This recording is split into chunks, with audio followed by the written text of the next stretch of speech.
Excella Education Study in USA assured scholarship. Contact 9881 నమస్కారం, welcome to I dream. నేను మీ విజిత. ప్రస్తుతం మనతో పాటు ఉన్నారు విశ్వపతిగా ప్రసిద్ధి చెంది టీవీకే మూర్తి గారు. కలో వెంకట నాయక అంటుంటారు. కలియుగ ప్రత్యక్ష దైవం ఆ ఏడుకొండలవాడు. అయితే కలియుగంలో ఆ ఏడుకొండలవాడి లీలలు ఏ విధంగా ఉన్నాయి అనేది మనకు ఆయన మాటల ద్వారా, ఆయన పుస్తకాల రూపంలో ఎన్నో పుస్తకాలు రాసి ఎన్నో భాషల్లో రాసి మనందరికీ తెలియజేస్తున్నారు. ఇప్పుడు గురుగారితో మాట్లాడి వాటికి సంబంధించిన విషయాలన్నింటినీ క్లియర్గా తెలుసుకుందాం. నమస్కారం గురుగారు. నమస్కారం తల్లి. అయితే గురుగారు, మనం అక్కడ తిరుపతికి వెళ్ళిన తర్వాత దేవుణ్ణి దర్శించుకునే విధానం కూడా రాంగ్, వేరే విధానం ఉంది అని చెప్పి నేను కొంతమంది ద్వారా విన్నాను. అసలు నిజంగా దర్శించుకునే విధానం ఏ విధంగా ఉండాలి గురుగారు? అంటే విధానం రాంగ్ అని కాదు, ఒక్కొక్క క్షేత్రానికి ఒక్కొక్క విశిష్టత ఉంటుంది అనమాట. ఏ విధంగా అని చెప్పేసి యాక్చువల్గా మనం ఒకటి తల్లి ఏంటంటే, ఇప్పుడు మనం అనుకుంటాం తిరుపతి వెళ్తున్నాం, కొంతమంది నాదో చాలా గొప్పగా చెప్పుకుంటారు, మేము 40 సార్లు వెళ్ళామండి, మేము 60 సార్లు వెళ్ళామండి అని ఉంటారు.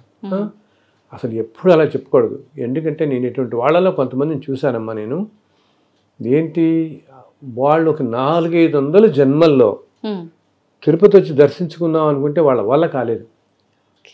ఈ జన్మలోనే ఫస్ట్ టైం వాళ్ళు వస్తున్నారు. ఎంత అపురూపంగా ఉండాలి మనం అక్కడికి వెళ్ళినప్పుడు. అసలు ఇది ఏ క్షేత్రానికైనా కూడా ఆ క్షేత్రాల్లో ఉండే దేవత ఆ క్షేత్ర పాలకుడు అంటాం. ప్రతి క్షేత్రానికి కూడా క్షేత్రంలో ఉండే దేవతతో పాటు ఒక క్షేత్ర పాలకుడు ఉంటాడు, క్షేత్రాన్ని రక్షించేవాడు అనమాట. ఓకే, వీళ్ళిద్దరు పర్మిషన్ లేకపోతే మనం ఎంటర్ కాలేవాడు.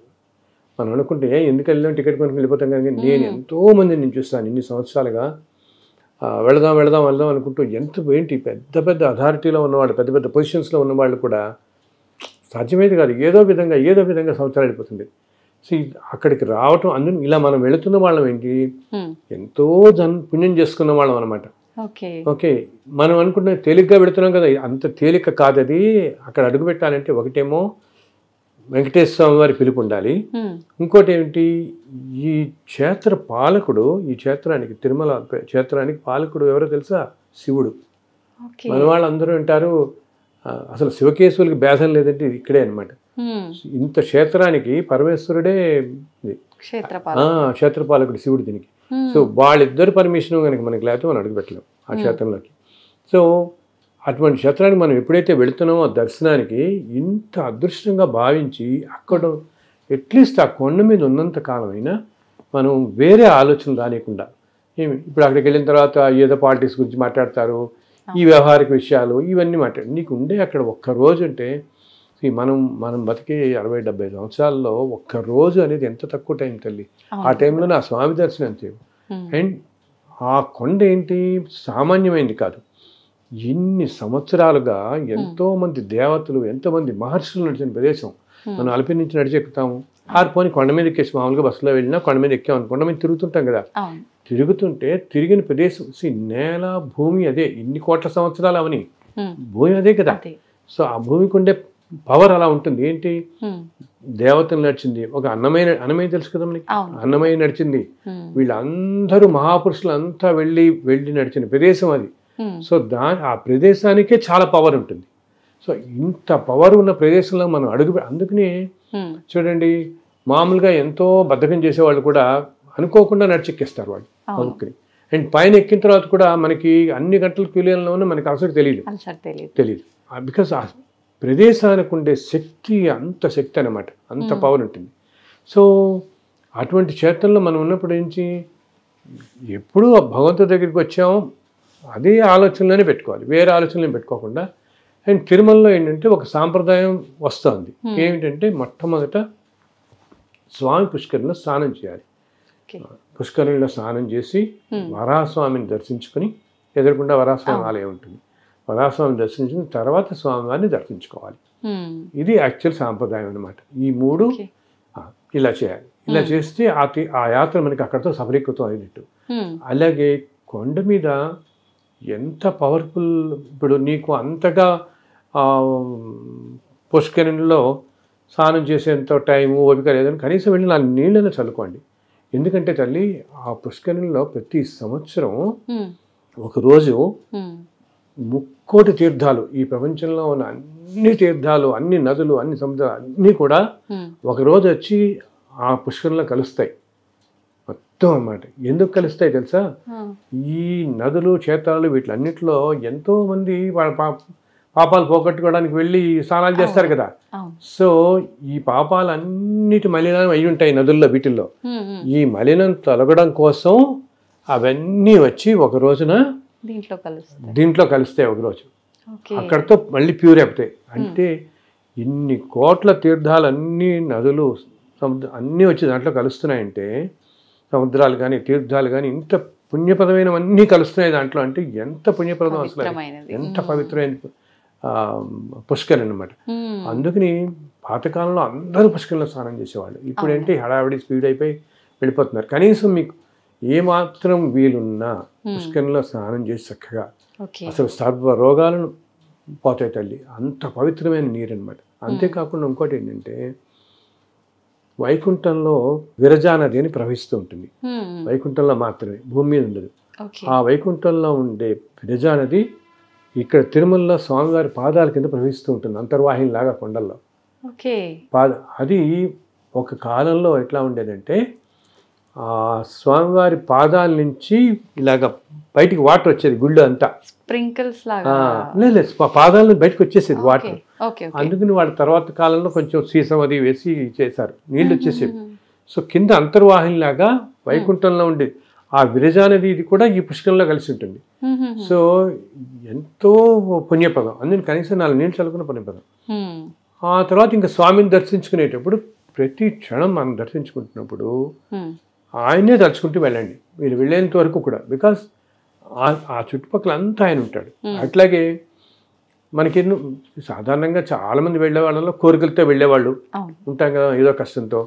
ఆ కోరికలేవో మీరు ముందే చెప్పుకోండి మనసులో మీకు. ఎందుకంటే అక్కడికి వెళ్ళేటప్పటికి మనం ఆ భగవంతుడు ఎంత పవర్ఫుల్ అంటే తల్లి, ఒక పెద్ద ఆరాలాగా ఉంటుంది అక్కడ, ఒక వేరే డైమెన్షన్ ఉంటుంది అనమాట. ఉమ్, మనం ఎప్పుడైతే ఇంకా మహాద్వారం దాటి ధ్వజస్తంభం దగ్గరికి వెళ్ళిపోతామో ఆ వలయంలోకి వెళ్తాం, ఆ డైమెన్షన్లోకి. ఉమ్, అక్కడికి వెళ్ళగానే మనకి అసలు థాట్లెస్ అయిపోతాం.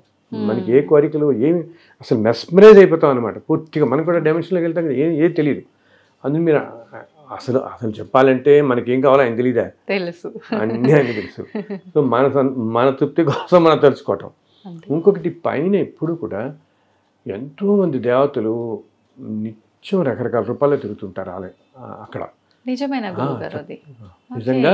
అండ్ ఎస్పెషల్లీ పొద్దున సుప్రభాత సమయంలో ఇంకా ముందు ఆలయం తెరిచే ముందు అనమాట ఈ దేవతలు అందరూ వచ్చి స్వామిని దర్శించుకుంటారు మంచి. అందుకని చాలా వైబ్రెంట్గా ఉంటుంది మార్నింగ్ టైంలో. మనకి అప్పటి నుంచి 6:30 అప్పటిదాకా చాలా వైబ్రెంట్గా ఉంటుంది. సో వీలున్న వాళ్ళు ఆ సమయంలో దర్శనానికి వెళ్ళటం కష్టం చాలా. కనీసం మీరు ఆలయం బయటంతా ఓపెన్ ప్లేసే కదా, చక్కగా 3-4 అప్పుడు మీరు ఎక్కడన్నా కూర్చుని కాస్త కళ్ళు మూసి ధ్యానం అని కూడా నేను కళ్ళు మూసి కూర్చుంటే చాలా ప్రశాంతంగా, ఏ ఆలోచన లేకుండా మీరు అందరు దేవతలు అక్కడ తిరుగుతున్నట్టు మనకు ఆ ఫీలింగ్ వస్తుంది. చక్కగా గ్రహించగలుగుతాం, చక్కగా గ్రహించవచ్చు. అసలు మన శరీరం ఎంతో లైట్గా అయిపోయినట్టు అనిపిస్తుంది. 3-4-3:30 ఆ టైంలో కాస్త ప్రశాంతంగా గుడి బయట పుష్కరం దగ్గర ఎక్కడో సరే అక్కడెక్కడ కూర్చున్నా కూడా ఉంటుంది అనమాట. అంతేకాకుండా అసలు ఇంకా ప్రశాంతంగా కూర్చోగలిగితే ఆ టైంలో 2:30-3 ఆ టైంలో సుప్రభాతం చదువుతారు కదా, అది ఆ టైంలో యాక్చువల్గా అక్కడ ఎప్పుడు కూడా ఓంకారం ప్రతిధ్వనిస్తూ ఉంటుంది ఆ కొండల్లో నిత్యం. ఓమని మనకి తెలియదు అసలు, అది మామూలుగా వినపడదు అనమాట. మనం కనుక కొంచెం ధ్యానంలో వెళితే, ధ్యానం అంటే మన వాళ్ళందరూ ఏదో కంగారు పెడిపోతారు. ధ్యానం అంటే దానికి ఏదో ప్రాక్టీస్ చేయాలి, 2 గంటలు ముక్కు మూసుకు కూర్చోవాలి, అర్థం ఏం అక్కలేదు. ధ్యానం అంటే థాట్లెస్నెస్ అనమాట. నీకు వేరే ఆలోచన రానియకుండా ప్రశాంతంగా ఉన్నామంటే అదే ధ్యానం చేసుకోవడం. వేరే వేరే ఈ లౌకికపరమైన ఆలోచన లేకుండా మనసును ప్రశాంతంగా పెట్టుకుంటే అదే ధ్యానం. అప్పుడు ఒక 10 నిమిషాలు ప్రశాంతంగా పెట్టుకుంటే అప్పుడు ఆ నెక్స్ట్ డైమెన్షన్లో ఉండేవన్నీ మనకు కనపడతాయి. యాక్చువల్గా భగవంతుడు ఏంటంటే తల్లి, మన వాళ్ళు అంటారే ఏదో లోకంలో ఉంటాడు దేవుడు మనకు కనపడని. ఆ లోకం అనేది, మన లోకం అంటే అదొక డైమెన్షన్ అనమాట. అది మన పక్కనే ఉంటుంది. ఇప్పుడు మనం ఇలా ఉన్నామా, ఆ డైమెన్షన్ పక్కన ఉంటుంది. మనం ఏంటంటే దాంట్లోకి ఎంటర్ కాలేం మనం. ఓకే, ఆ డైమెన్షన్లోకి ఇలా ఈ శరీరంతో ఇలా ఎంటర్ కాలేం మనం. బట్ మనకు అనుభూతి చెందుతుంది. అందుని నువ్వు చూడు కొన్ని ప్రదేశాలకు వెళ్ళినప్పుడు ఇప్పుడు శ్రీశైలము, ఓకే, ఒక కంచి కానీ కాశీ కానీ అటువంటి చోట్ల దేవతలే ఉంటారు కాబట్టి ఆ డైమెన్షన్లోకి మామూలు వాళ్ళు ఎంటర్ అయినా ఒక విధమైన హ్యాపీనెస్ ఫీల్ అవుతాం. హాయి ఫీల్ మనకు తెలియకుండానే తేలిగ్గా అనిపిస్తుంది, సంతోషంగా అనిపిస్తుంది. అండ్ అక్కడి నుంచి కొంత రాబుద్ధి కాదు మనసుకి, మనం చెప్పలేము ఎందుకు రాబుద్ధి కాదు, బట్ ఆ సంతోషం ఫీల్ అవుతాం. Because we step into that dimension for a while మామూలుగా. అండ్ మనం కనుక ప్యూర్ హార్టెడ్ అయ్యి మంచితనం మంచి సంకల్పంతో ఉండేవాళ్ళైతే ఆ డైమెన్షన్లో ఇంకా బాగా తెలుస్తుంది మనకి అది, ఆ ఫీల్ బాగా అనమాట. సో అందుకే నేను అందరితో మన వాళ్ళతో చెప్తాను, తిరుమల వెళ్ళినప్పుడు మీరు ఉన్నంతసేపు కూడా ఆ కాసేపు వేరే ఆలోచన పక్కన పెట్టేయండి, ఏమి వద్దు, భగవంతునే స్మరిస్తూ ఉండండి. మీకు తెలిసిన ఏ నామం అయినా సరే సింపుల్గా ఏదో ఓం నమో నారాయణ, ఓం నమో వెంకటేశాయనో, అలా ఆయన రూపాన్ని ఇవన్నీ కుదరవా ఆయన రూపం అలా తలుచుకుంటూ ఉండండి దర్శించుకున్నంత వరకు. ఆ ఉన్న ఒక్కరోజు అప్పుడప్పుడు కూడా భగవంతుడికి సంబంధించి ఏమైనా మాట్లాడుకుంటూ ఉండండి. బికాజ్ మనం మాట్లాడే ప్రతిది మన చుట్టుపక్కల వాళ్ళని ఏ దేవతో కూర్చోవచ్చు. ఇప్పుడు పక్కన మనం వచ్చి ఏ తమిళనాడు భక్తుడో ఏ మహారాష్ట్ర భక్తుడో కూర్చుంటాడు, మనం అనుకుంటే ఈయనవాడు తమిళనాడు భక్తుడు అనుకుంటామా, ఆయన నిజంగా ఏ ఇంద్రుడో ఉండొచ్చు, ఏ చంద్రుడో ఉండొచ్చు. నవగ్రహాలు, అందరు దేవతలు, అష్టదిక్పాలకులు అక్కడ నిత్యం అనేక రూపాల్లో సంచరిస్తారు తల్లి. నేను ప్రత్యక్షంగా అనుభవించాను ఎన్నోసార్లు. అలా సూర్యనారాయణ రావటం, చంద్రుడు రావటం అసలు ప్రత్యక్షంగా చూశాను అనమాట. మీకు ఎట్లా అనిపించింది గురుగారు వాళ్ళు దేవత? అసలు ఆ క్షణంలో తెలిసిపోతుంది మనకి ఏ దేవత అనేది చాలా తెలుస్తుంది మనకి, అది ఇన్స్టెంట్గా తెలుస్తుంది. ఎస్పెషల్లీ మార్నింగ్ టైమే, ఇందాక నేను చెప్పాను తెల్లవారుజాము టైంలో. సపోజ్ మనం పొద్దున్న ఏ సుప్రభాతంకి వెళ్ళటమో ఏదైనా వెళ్ళొచ్చాం అనుకోండి, వెళ్ళొచ్చి చూస్తుంటే అసలు ఆ అట్మాస్ఫియర్ అంతా ఛార్జ్డ్ అయిపోయి ఉంటుంది అనమాట. అసలు వేరే డైమెన్షన్లో ఉన్నట్టే ఉంటుంది, అక్కడి నుంచి రాబోద్ది కాదు. అందుకని మన వాళ్ళకి చెప్తాను, మీరు దర్శనానికి వెళ్ళినా సరే లేదా మీరు ఆరో రాత్రి పడుకుంటారనుకోండి, అందుకని మేము అంటాం, మన వాళ్ళందరూ ఏమంటారు, ఏదైనా క్షేత్రం వెళ్తే నిద్ర చేయండి అంటారు. అంతే కదా, మన వాళ్ళంతా ఇప్పుడు మోడర్న్ అయిపోయి వెళ్ళిపోయి 2 గంటల దర్శనం 4 గంటలకు వెనక్కి వచ్చేయడం, ఈవినింగ్ అలా చేస్తున్నారు. అసలు అప్పుడు నీకేంటంటే ఓకే ఫలితం సంగతి వదిలిపెట్టి ఒక క్షేత్రంలో నిద్ర చేయమని అనేది ఎందుకంటే అక్కడ ఉండే పాజిటివ్ ఎనర్జీ మనం తీసుకోగలుగుతాం. రాత్రి వేళల్లో అందరు దేవతలు వస్తారు ఆ క్షేత్రాలకి, అలా ఉన్నప్పుడు మన శరీరంలో ఉండే అనారోగ్యాలన్నీ పోతాయి. అందుకని నిద్ర చేయండి అని ప్రతివాడు చెప్పేది. రాత్రి నిద్ర చేస్తే కనుక ఆ తెల్లవారుజామున దర్శనం దేవతలు వచ్చినప్పుడు ఆ ఎనర్జీ అంతా కూడా మనలో ఉన్న డిసీజెస్ అన్నింటినీ తొలగిస్తుంది, మన ఎంతో మార్పు తీసుకొస్తుంది మన ఆరోగ్యం కూడా అనమాట. అదైన తర్వాత అందుని ఉన్నంతసేపు ఇంకోటి ఏంటి, ఓకే జనరల్ మాటలు కబుర్లు ఇవన్నీ వదిలే. ఈ మధ్య ఇంకొకటి అందరికీ ఇది మానవ సహజం, మనుషులంటేనే మనకి రకరకాలుగా పోతుంది మనసు కదా, అతి సామాన్యమైన వాళ్ళం మనం అందరం. సో ప్రతి వాళ్ళకి ఏం పోతుంది అడిగాను, కానీ ఇంకా వాళ్ళకి ఎవరికో బ్రేక్ దొరికింది, నాకు ఇది దొరకలేదు, లేకపోతే ఆయన ఎవరో ఉన్నాడు, ఆయన ఇన్ని అన్యాయం చేస్తాడు, ఆయన ఈ పొజిషన్లో ఉన్నాడు, వీళ్ళు ఏదో అవుతారు, ఇంకెవరో అన్యాయం చేశారు, వీళ్ళు ఏదో బోర్డు మెంబర్ అయిపోయారో ఇంకేదో అయిపోయారో, లేకపోతే ఇటువంటివన్నీ అనుకుంటారు వీళ్ళు. అసలు ఎవ్వరి గురించి జడ్జిమెంటల్గా ఉండద్దు. నేను చెప్తాను, మనకి ఇదంతా అనవసరం. వాళ్ళు ఎవరో ఉన్నారా, వీళ్ళు ఇట్లా ఉన్నారా, లేకపోతే ఇదంతా ఇప్పుడు ఈ మధ్య అంటున్నారు సార్ అంతా కమర్షియల్ అయిపోయింది సార్, ఈ కమర్షియల్ అయిపోయిందా అది అయిపోయింది, ఇదంతా మనకి అనవసరం. ఈయన కోట్ల సంవత్సరాల నుంచి ఉన్నాడే, ఎన్ని సంవత్సరాల్లో ఎటువంటి సంస్కృతుల్లో ఉన్నాయో ఎవరు శ్రీకృష్ణదేవరాయలు వచ్చేవాడు. ఏమి శ్రీకృష్ణదేవరాయలు వచ్చేటప్పుడు తల్లి ఒక ఫ్రెంచ్ ట్రావెలర్ అనమాట. ఆయన ఆ టైంలో వచ్చి కృష్ణదేవరాయలు 7 సార్లు తిరుమల దర్శించుకున్నాడు.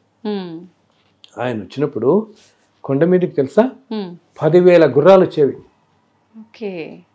ఆయనతో పాటు 10,000 గుర్రాలు, ఒక 500 ఏనుగులు, ఇవన్నీ వచ్చి కొండకి కొన్ని లక్షల మంది వచ్చేవాళ్ళు ఆయనతో పాటు పరివారం. అలా 7 సార్లు వచ్చాడు ఆయన. ప్రతిసారి ఏదైనా జైత్రయాత్రకు వెళ్ళినప్పుడు అది విజయం పొందగానే తిరుమల వచ్చి స్వామి దర్శించుకునేవాడు. ఎన్నో ఆభరణాలు ఎన్నో చేయించాడు అక్కడ. అసలు ఒక ట్రావెలర్ రాస్తాడు వాళ్ళు వెళ్తున్నప్పుడు ఎలా ఉంటుంది పైన అంతా. అదే అసలు మనం ఇప్పుడు అనుకుంటాం, ఆ రోజుల్లోనే లక్షల మంది వచ్చేవాళ్ళు తిరుమలకి, అలా ఉండేది ఆ క్షేత్రం ఒకప్పుడు అని. ఒక book the legend the India అని చెప్పి ఒక బుక్ రాస్తాడు అతను. ఒక ఆయన ఇప్పుడు 1700-1800లో అయింది, తర్వాత ఆ మధ్య ప్రింట్ అయింది అది అక్కడ. ఆ మ్యాన్ స్క్రిప్ట్ ఇలా ఉండిపోయింది ఎప్పుడుదో. ఓకే. ఓకే, చాలా చాలా విశేషాలు రాస్తాడు తిరుమల గురించి దాంట్లో. సో నేను చెప్తున్నానంటే ఇది కాలక్రమంలో రకరకాలు వస్తాయి. ఇప్పుడు ఇందాకేం చెప్పాను, అసలు 400-500 సంవత్సరం మధ్యలో కొంతకాలం రోజుకో 100 మంది ఉండేవాళ్ళు అంతే అసలు తిరుమల ఆలయంకి. బికాజ్ అంత అడవి కదా, అప్పుడు తిరుపతి లేదు, ఇవి ఏమీ లేవు ఇవన్నీ కూడా. సో ఆలయం అడవి నుంచి వెళ్ళడానికి చాలా కష్టం కాబట్టి ఒక 100 మంది పోగైతే ఈ 100 మంది నడుచుకుంటూ వెళ్ళి దర్శనం చేసుకుని వచ్చేసేవాడు. అర్చకులు కూడా ఏమిటి, పొద్దున 9 అలా వెళ్ళి సుప్రభాతం చేసి ఆలయాలు తెరిచి మళ్ళీ 4 గంటల కింద దిగిపోయేవాళ్ళు. చాలా కాలం క్రితం అలాగే జరిగేది. అసలు పైన ఊరు అనేది లేదు, తర్వాత వచ్చాయి. సో ఆ తర్వాత ఏమైంది, ఇంకా బ్రిటిష్ వాళ్ళు రావడం చెప్పాను అప్పుడు మహంతులు వాళ్ళ పరిపాలనలో ఉంది, ఎన్నో జరిగాయి. అలాగే ఇప్పుడు పరిపాలన జరుగుతుంటుంది, రేపు ఇంకొకటి ఉంటుంది. మనకి కావాల్సింది ఈ చుట్టుపక్కల ఇవన్నీ మారిపోతుంటాయి. నేను ఏమన్నాను, ఇవన్నీ మొదట్లో పొలాల మధ్య ఉండేది కూడా అన్నాను, ఊహించుకోలేం మనం. ఆ పొలాల తర్వాత ఏమైంది, చుట్టూత తోటలు ఉండేవి, బ్రహ్మాండమైన గార్డెన్స్ అనమాట, ఫ్లవర్ గార్డెన్స్. యాక్చువల్లీ తిరుమల పేరే పుష్ప మండపం అంటారు తిరుమలని. ఎందుకంటే అంత ఆయనకి పుష్పాలంకార ప్రియుడు, విష్ణు పుష్ప ప్రియుడు అంటాం కదా మనం, ఈయన అభిషేక్ ప్రియుడు, శివుడు పుష్ప ప్రియుడు. సో అందుకని ఎంతో మంది జమీందారులు పైన ఎన్నో తోటలు పెట్టారు.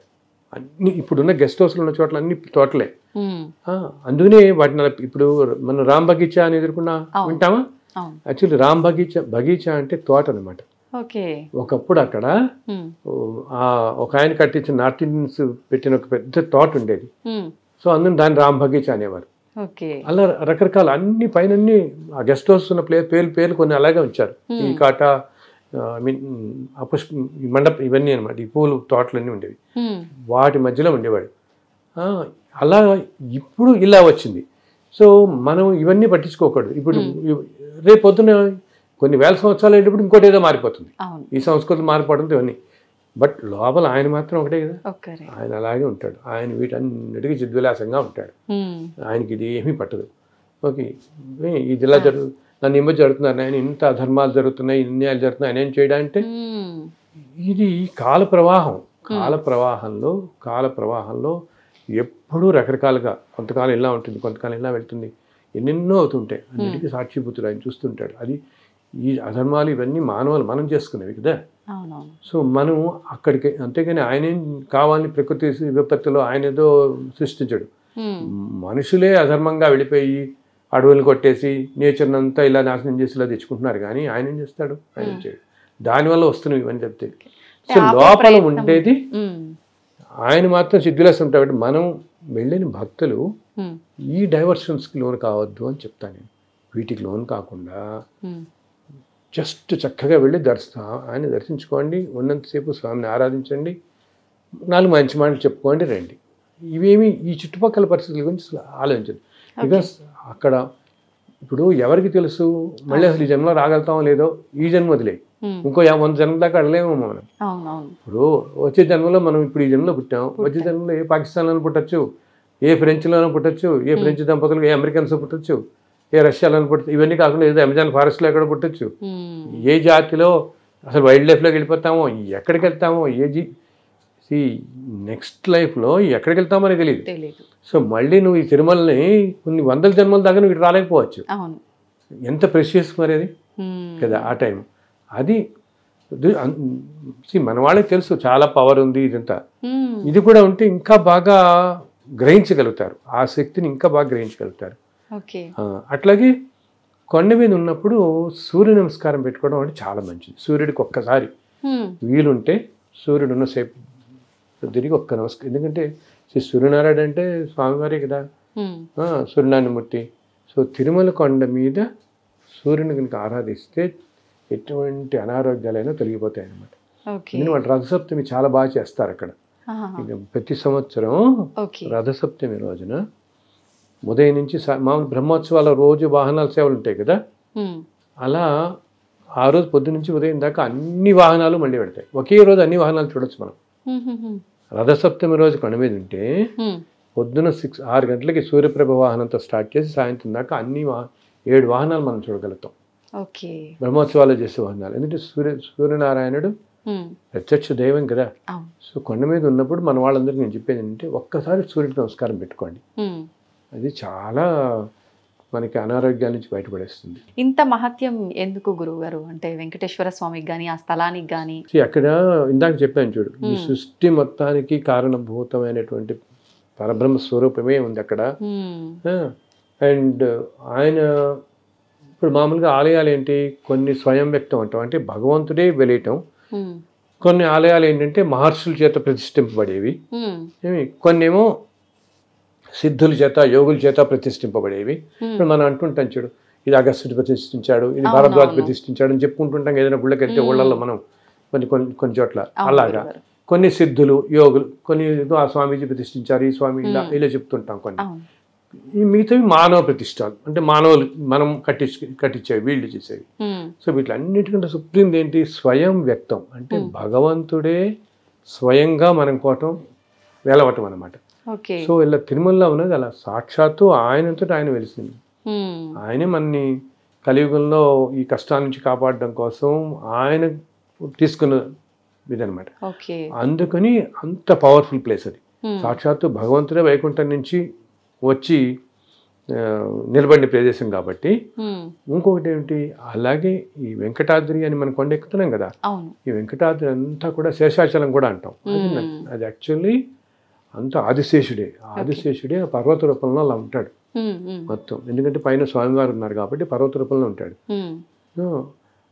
అలాగే ఆ స్వామి పుష్కరిణి అంతా కూడా వైకుంఠంలో ఉండే ఆ పుష్కరిణి ఇక్కడ వస్తుంది, స్వామి వచ్చాడు కదా అది కూడా వస్తుంది అనమాట. ఆ పుష్కరిణి కూడా ఇంత పవిత్రమైన ప్రదేశాలు ఉన్నాయి కాబట్టి అంత పవర్ ఆ స్థలానికి. అండ్ ఇంకోటి చెప్పానుగా, ఇన్ని కోట్ల సంవత్సరాలుగా ఇన్ని దేవతలు.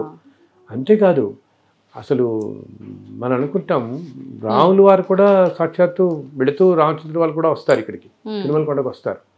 ఇలా ఎందరో దేవతలు అన్నమాట వచ్చిన ప్రదేశం కాబట్టి ఇన్ని కోట్ల సంవత్సరాలుగా. ఇంకోటి ఏంటి, నిత్యం ఇన్ని వేల సంవత్సరాలుగా ఎన్ని ఆరాధనలు అవుతున్నాయి అక్కడ, ఉదయం నుంచి రాత్రి దాకా అవుతున్నాయి. అండ్ సంవత్సరం పొడుగునా ఒక 300-400 రకరకాల ఉత్సవాలు జరుగుతూనే ఉంటాయి. నిత్యోత్సవ అంటారు వాళ్ళు, వారోత్సవ, పక్షోత్సవ, మాసోత్సవ అని చెప్తారు, సంవత్సరోత్సవం అని అన్ని రకాల ఉత్సవాలు అవుతుంటాయి. 400 ఉత్సవాలు ఎన్నో ఉంటారు వాళ్ళు. ఇన్ని ఉత్సవాలు జరుగుతూ ప్రతిరోజు శ్రీసూక్తం, పురుషోక్తం అన్ని విధాలుగా పూజింపబడుతుంటే ఆ క్షేత్రానికి ఎంత పవర్ ఉంటుంది, వైబ్రేషన్. అండ్ సాక్షాత్తు భగవంతుడే ఉన్నది అక్కడ ఉన్నది. సో దానివల్ల అంత శక్తి ఉంటుంది అనమాట అక్కడ. అందుకనే మనకి అక్కడి నుంచి రాబుద్ది కాదు. ఎందుకంటే మనం ఇప్పుడు మనందరికీ తండ్రి ఎవరు, శ్రీమన్నారాయణుడు. అంతేగా భగవంతుడు ఆయన నుంచే ఈ మానవకట అంతా కదా పుట్టింది. సో మనకి ఆయన మీద మరి అంత సుప్రీం పవర్ మీద మనకి ఎప్పుడు ప్రేమ ఉంటుంది కదా, మన తండ్రి యజమాని అన్నీ ఆయనే కదా. అందులో అడిగితే రాబుద్ది కాదు కాసేపు దర్శనానికైనా. కానీ మనం ఒక్క స్ప్లిట్ సెకండ్ దర్శనం కలిగినా అక్కడ మనం చూసుకోవాల్సింది ఏంటంటే మనకి ఆయన కనపడ్డా కాదా అన్నది, ఆయన మనని చూసాడా లేదనేది ఇంపార్టెంట్. ఆ సెకండ్లో ఆయన మనని చూస్తున్నాడా. ఇంకొకటి, ఆయన ఆలయంలోనే కాదు, ఆలయం బయట అంతా తిరుగుతూనే ఉంటాడు చక్కగా రోజు. భక్తులు ఆయనకి ఎంతో సంతోషం అంట. ఏంటి, భక్తులు అందరూ రకరకాల కథలు చెప్పుకుంటూ వాళ్ళ ఎక్స్పీరియన్స్ చెప్పుకుంటుంటారు కదా. కాటేజీల్లో కూర్చుని నాకు ఎంత గొప్పగా దర్శనమైంది, నేను ఇలా అనుకోగానే నాకు తీరింది, నేను అందుకనే వచ్చాను, లేకపోతే నేను యూఎస్ నుంచి వచ్చాను, ఇలా వచ్చాను, ఇలా ఎంతోమంది నాకు తెలిసిన ఎంతోమంది భక్తులు. కొంతమంది అయితే ఎంత సింగపూర్లో నాకు తెలిసిన ఒక భక్తుడు ఉన్నాడు, చాలా స్వామివారికి ఎంతో గొప్ప భక్తుడు. ఆయన ప్రతి నెల సింగపూర్ నుంచి వచ్చి స్వామిని దర్శించుకుని వెళ్తాడు.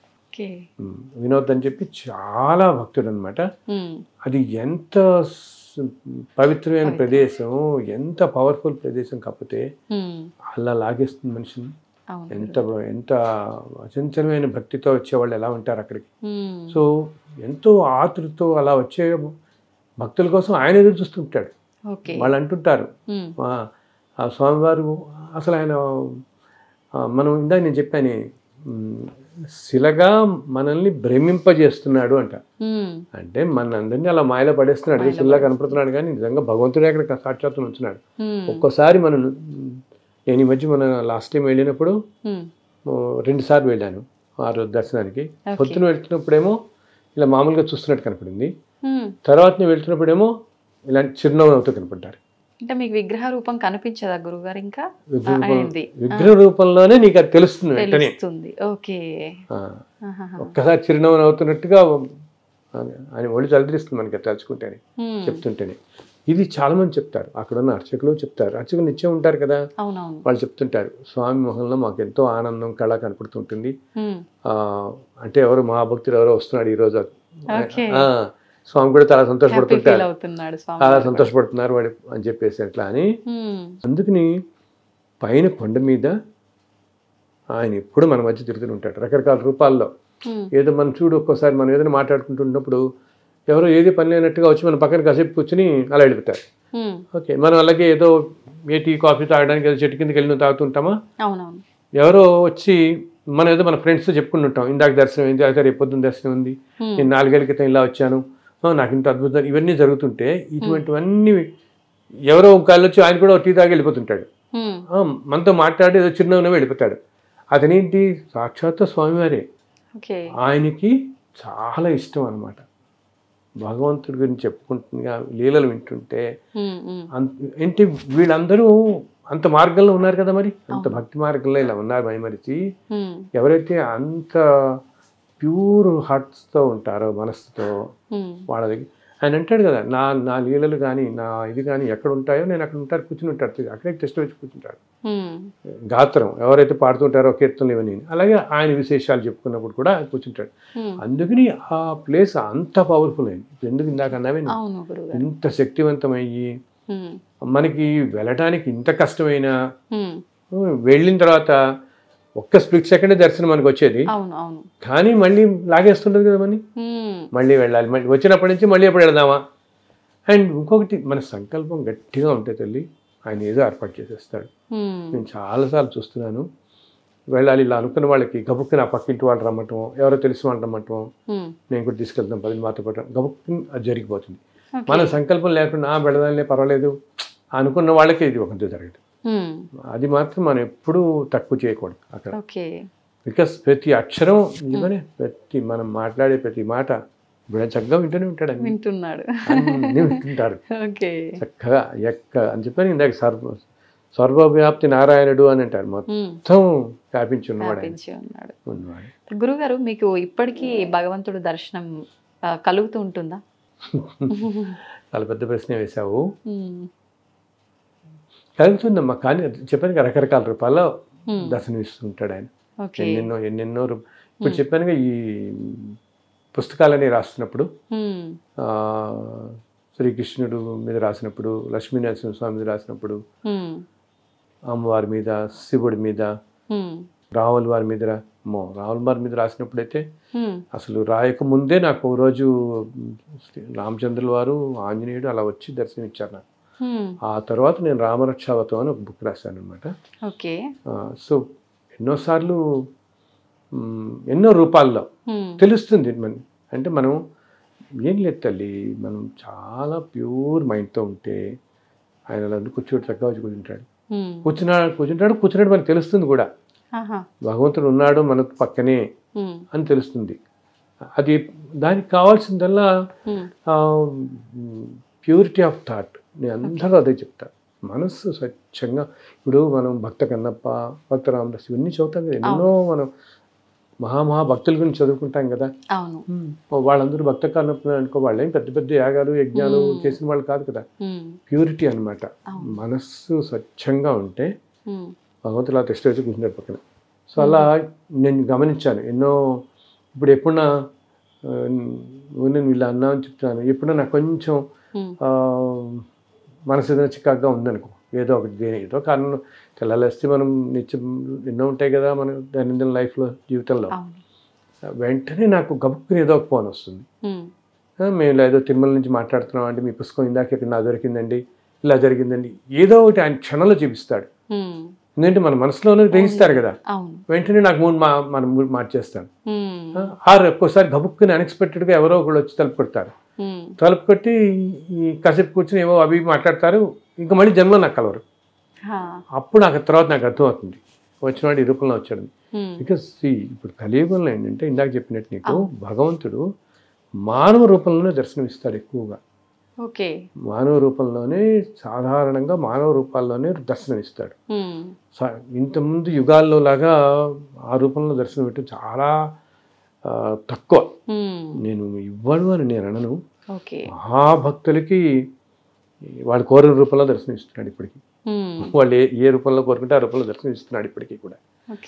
సాధారణంగా మామూలుగా ఏంటంటే మానవ రూపంలో ఎక్కువగా, అది కూడా క్షేత్రాలలో ఎక్కువ జరుగుతుంది.